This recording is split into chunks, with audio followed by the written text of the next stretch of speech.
Peddapalli parliament పరిధిలోని కాంగ్రెస్ నేతల మధ్య గ్యాప్ ఉందా? ఇటీవల జరిగిన రాజకీయ పరిణామాలు చూస్తే అవుననే వార్తలే వినిపిస్తున్నాయి. ఇంతకీ నేతల మధ్య ఇష్యూ ప్రోటోకాలా లేదా వ్యక్తిగతమా? ఏఐసిసి ఇన్ఛార్జి మీనాక్షి నటరాజన్తో జరిగిన మీటింగ్లో ఎవరిపై ఎవరు ఎలాంటి అంశాలు చెప్పుకొచ్చారు? అసలు గ్యాప్కి గల కారణం ఏంటి?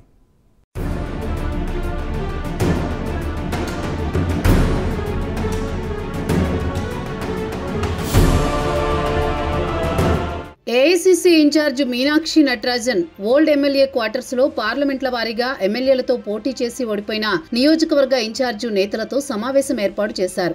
మొత్తం ఇప్పటికే 10 పార్లమెంటు స్థానాల్లోని అసెంబ్లీ నియోజకవర్గాల నేతలతో సమావేశం ఏర్పాటు చేశారు.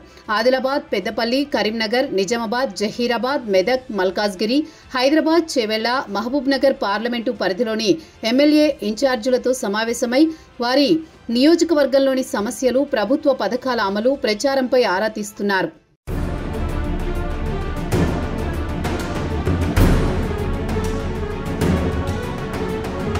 అలాగే పార్టీలో ఏమైనా పోస్టులు ఆశిస్తున్నారా, నియోజకవర్గాల్లో నేతల మధ్య ఏమైనా డిస్టర్బెన్సెస్ ఉందా అని అడిగి తెలుసుకున్నారు. అయితే పెద్దపల్లి పార్లమెంటు పరిధిలోని ఎమ్మెల్యేలు మాత్రం కంప్లైంట్లు ఇచ్చుకున్నట్టు సమాచారం. ఇందులో మంచిర్యాల ఎమ్మెల్యే ప్రేమ్ సాగర్ రావు ఇన్ఛార్జితో 10 నిమిషాల పాటు మాట్లాడినట్టు సమాచారం. పార్టీలో సీనియర్ని, 10 ఏళ్లు ప్రతిపక్షంలో పార్టీని, కేడర్ను కాపాడుకుంటూ వచ్చాను, ఎక్కడా పార్టీ మారలేదని చెప్పుకొచ్చారట. ఇదంతా ఎమ్మెల్యే వివేక్ గురించి, మంత్రి పదవి గురించి ప్రస్తావించినట్లు టాక్ వినిపిస్తోంది.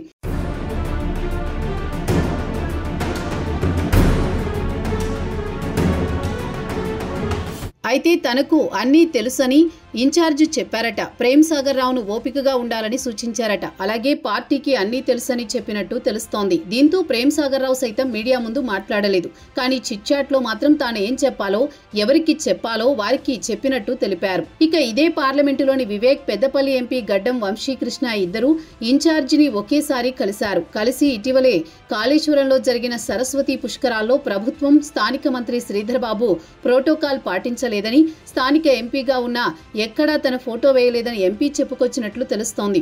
అలాగే మంత్రి పదవి గురించి కూడా మాట ఇచ్చారని చెప్పినట్టు సమాచారం. ఇదే అంశంపై ఆ పార్లమెంటు పరిధిలోని ఎమ్మెల్యేలను అడిగితే చిన్న విషయమే, కూర్చుని మాట్లాడితే సరిపోతుందని చెప్పుకొచ్చినట్టు తెలుస్తోంది.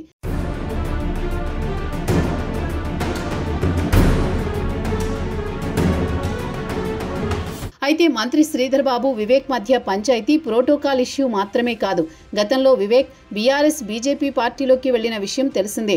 ఆ సమయంలో మంత్రి శ్రీధర్ బాబు నియోజకవర్గం మంథనిలో వివేక్ నాన్న, దివంగత నేత వెంకటస్వామి విగ్రహం శ్రీధర్ బాబుకి తెలియకుండా పెట్టారనే అంశంపై కాస్త వివాదం మొదలైనట్లు చర్చ ఉంది. ఇక అప్పటి నుండి ఇద్దరు నేతల మధ్య ఆ గ్యాప్ అలాగే కొనసాగుతోందనే చర్చ నడుస్తోంది.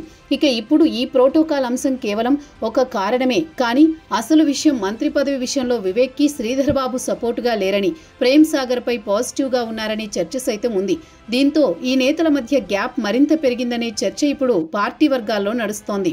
మొత్తానికి పెద్దపల్లి పార్లమెంటు పరిధిలో ఈ నేతల మధ్య ఉన్న గ్యాప్ ఇప్పటిది కాదు, కానీ ఇది చినికి గాలివానలా పెద్దగా అవుతోంది. మరి దీన్ని ఎవరైనా చల్లారుస్తారా లేదా ఇది ఇలాగే కొనసాగుతుందో చూడాలి.